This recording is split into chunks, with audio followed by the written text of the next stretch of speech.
നമ്മളോട് ഒരാൾ ഒരു കാര്യം പറയുമ്പോൾ മിക്ക പ്രശ്നങ്ങളും ഉണ്ടാവുന്നത് ഇങ്ങനെയാണ്.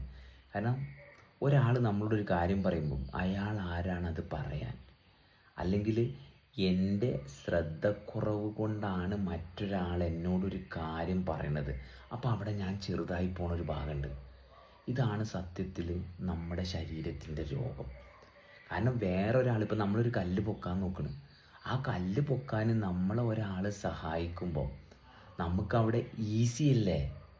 കാരണം നമ്മളെ പഠിപ്പിച്ചത്, അല്ലെങ്കിൽ നമ്മളെ കഷ്ടപ്പെട്ട് തല്ലി ഒരുപാട് കാര്യങ്ങൾ നമ്മളെ പഠിപ്പിച്ചതിൻ്റെ ആ ഒരു പ്രഷറാണ് ഇന്ന് ഒരു മനുഷ്യൻ സാധാരണ രീതിയിൽ നമ്മളോടൊരു കാര്യം പറയുമ്പം നമ്മളെ കംപ്ലീറ്റ് നമ്മൾ ഇവനാരടാ എന്നെ പഠിപ്പിക്കാനെന്നുള്ളൊരു ഭാഗത്തേക്ക് നമ്മൾ പോണത്. പക്ഷെ നമ്മളെ ആവശ്യം നമ്മളോടുള്ള താല്പര്യമാണെങ്കിൽ മറ്റൊരാൾ ഒരു കാര്യം പറയേണ്ട ഒരവസരം നമ്മുടെ ശ്രദ്ധക്കുറവിൽ വന്നു കഴിഞ്ഞാൽ നമുക്കത് നന്നാക്കി ചെയ്താൽ പോരെ? അടുത്ത പ്രാവശ്യം അത് കുറച്ചും കൂടി ക്ലിയറാക്കി ചെയ്താൽ പോരെ?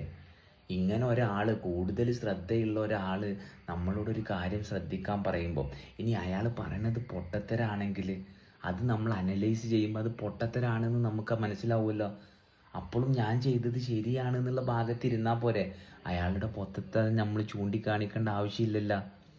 അപ്പോൾ ഈ മറ്റുള്ളവരുടെ പൊട്ടത്തരം, അല്ലെങ്കിൽ നമ്മളെ മറ്റുള്ളവർക്ക് ഉപയോഗിക്കാൻ കൊടുക്കുന്നതും നമ്മളെ മറ്റുള്ളവരെ ഉപയോഗിക്കുന്നതും, ഈ രണ്ട് ഭാഗത്തുനിന്നും നമ്മളായിട്ടൊന്നും മാറിയാൽ മാത്രമേ ഇതിൻ്റെ സെൻറ്ററിൽ നിൽക്കുന്ന ആ സ്വയം പ്രവർത്തിച്ചുകൊണ്ടിരിക്കുന്ന ആ അവസ്ഥ നമുക്ക് അനുഭവിക്കാൻ പറ്റുള്ളൂ.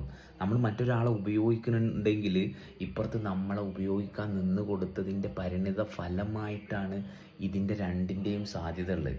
മറിച്ച് ഇതിൻ്റെ രണ്ടിൻ്റെ ഇടയിലും ആ വേറെ ഒന്നിൻ്റെയും ആശ്രയമില്ലാതെ പ്രവർത്തിക്കുന്ന ആ ഞാനെന്ന് പറയുന്ന അവസ്ഥ നമുക്ക് ടച്ച് ചെയ്യാൻ സാധിച്ചു കഴിഞ്ഞാൽ ഈ രണ്ട് കാര്യങ്ങളും ഉപയോഗശൂന്യമാവും. എന്നിട്ട് എനിക്കുപയോഗത്തിലാവും. അവിടെയാണ് ജീവിതത്തിൻ്റെ മഹാത്മ്യമുള്ളത്.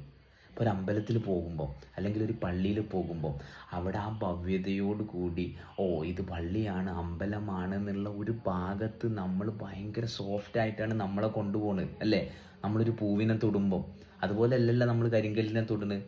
അപ്പം നമ്മളിൽ ഈ അവസ്ഥകളെല്ലാം ഉണ്ട്. അപ്പോൾ അമ്പലത്തിൽ പോയി, പള്ളിയിൽ പോയിട്ട് നമുക്ക് കിട്ടുന്ന ആ ഏറ്റവും മൃദുലമായ അവസ്ഥ നമുക്ക് തുടരാൻ സാധിക്കുമ്പം നമ്മളെല്ലാത്തിനോടും അതുപോലെ തന്നെ അല്ലേ?